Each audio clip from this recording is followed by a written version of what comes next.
Hi everyone, and welcome to the next video of Lessons from Capablanca.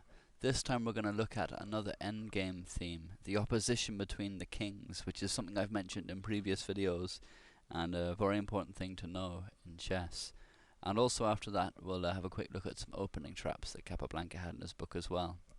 But first the opposition, and about the opposition Capablanca writes: when kings have to be moved and one player can, by force, bring his king into a position similar to the one before us now on the screen, so that his adversary is forced to move and make way for him, the player obtaining that advantage is said to have the opposition.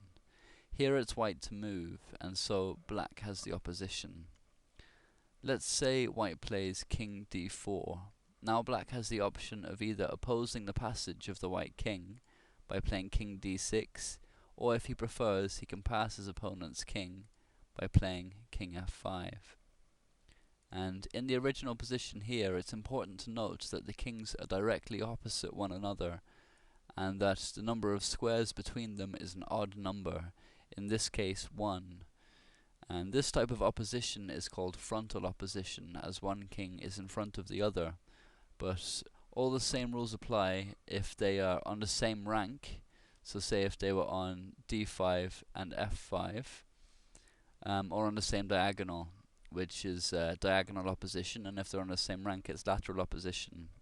In practice they're all one and the same, and the kings are always on squares of the same color, and there's only one square between them, and the player who has moved last has the opposition.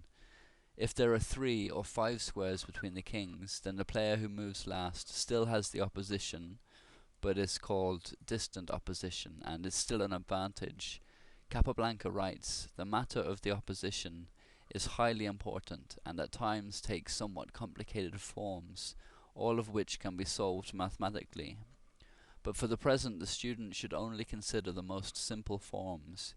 He goes on to say that in all simple forms of opposition, when the kings are on the same line and the number of intervening squares between them is even, then the player who has the next move has the opposition. This brings us to the next example. And the position before us here shows the enormous advantage of having the opposition. It's a simple position with little left on the board, and to a beginner it probably looks completely even. But that's not the case at all. Whoever has the move here wins, and notice that the kings are directly in front of each other, and the number of intervening squares is even, so the correct move for white is king e2. And now, with 5 squares between the kings, white has the opposition, it's the distant opposition. So black breaks it with king e7, and now king e3, and white has it again.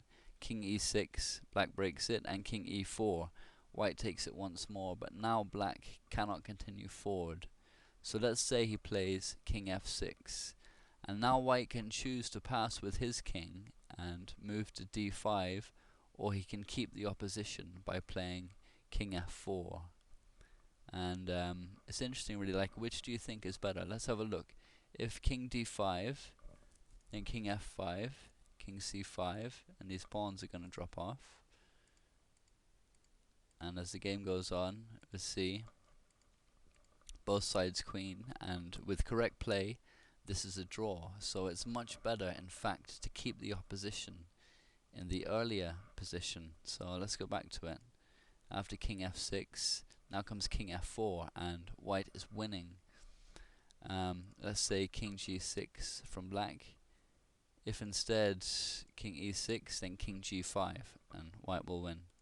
So king g6, king e5, king g7, and now it can be figured out by counting ahead that white will win by capturing black's b pawn and queening long before black can do the same with white's h pawn. And Capablanca now writes, the process has been comparatively simple in the variation given above, but black has other lines of defense more difficult to overcome. Let's go back to the beginning. After king e2, king d8 is a trickier way for black to play, and if now white plays king d3 or e3, black has king d3 or king e3, black has king e7 or king king d6 or king e6, and in both cases he'll have the opposition. And in order to win here, white must advance his king. So the only correct and winning move is king f3. And it's seen here, Capablanca writes, that when your opponent in such positions makes a waiting move, you must advance, leaving a rank or file between the kings. So let's say king e7, and now it would be bad to advance the white king further, again because it would give black the opposition. So the correct move here is similar to black's first move in a position, king e3, which wins the opposition and brings the position back to the original example we looked at, in a position where white will win. And Capablanca finishes by saying, the student will do well to familiarize himself with the handling of the king in all examples of the opposition. It often means the winning or losing of a game. Okay, on to our next example. And this example is excellent proof of the value of the opposition as a means of defense. It's not looking too good for white, and in fact he has only one move to secure a draw. And if you want to try and spot it, then stop the video now. Okay, the correct move is king h1, incredibly. Because the position of the pawns doesn't permit white to draw by means of close opposition, i.e. with only one intervening square. But distant opposition does work as a defense. Let's have a quick look. If king f1 instead, now king d2, king f2, king d3, and now white cannot keep the opposition, which is essential to save the game because of his pawn on f3, and now he would have to play something like king g3, where after king e3, black now has the opposition and wins as follows. Say king g2, king e2, king g3, king f1, king g4, king f2, king takes g5, king takes f3, just as an example, and there's no way to stop the black pawn from queening. So let's go back to the start. King h1, now king d2, king h2, maintaining the opposition, king d3, king h3, king e2, king g2, all the time keeping the opposition, king e3, king g3, king d4, king g4, because it's not possible to maintain the opposition there, and it's attacking the g-pawn and forcing black to play king e3. And now king g3 retains the drawing chances and the opposition, and there's nothing that black can do about it. And there was another possible course of action for black from the starting position after king h1. There's g4, and here it would be unwise for a white to capture the pawn, because then black can queen the e-pawn and win easily. And instead the correct way to play the position is with king g2. And now king d2 is the best move. If g takes f3, king takes f3, followed by king e4, will draw. So king d2, f takes g4, e4, and now both sides will queen, but with correct play it's still a draw for white. So there you have it, that's the opposition in a nutshell. It's a very valuable thing to know about and very useful for the endgame. Okay, well the last thing I want to look at for this video is some examples Capablanca gave of opening traps. So here we go. And Capablanca begins his section on traps by saying, I shall now give a few positions or traps to be avoided in the openings, and in which practice has shown beginners are often caught. He gives the following position. Just normal, well, not good opening moves for black, but yeah, an opening anyway. And now white plays d takes e5, and black should play d takes e5.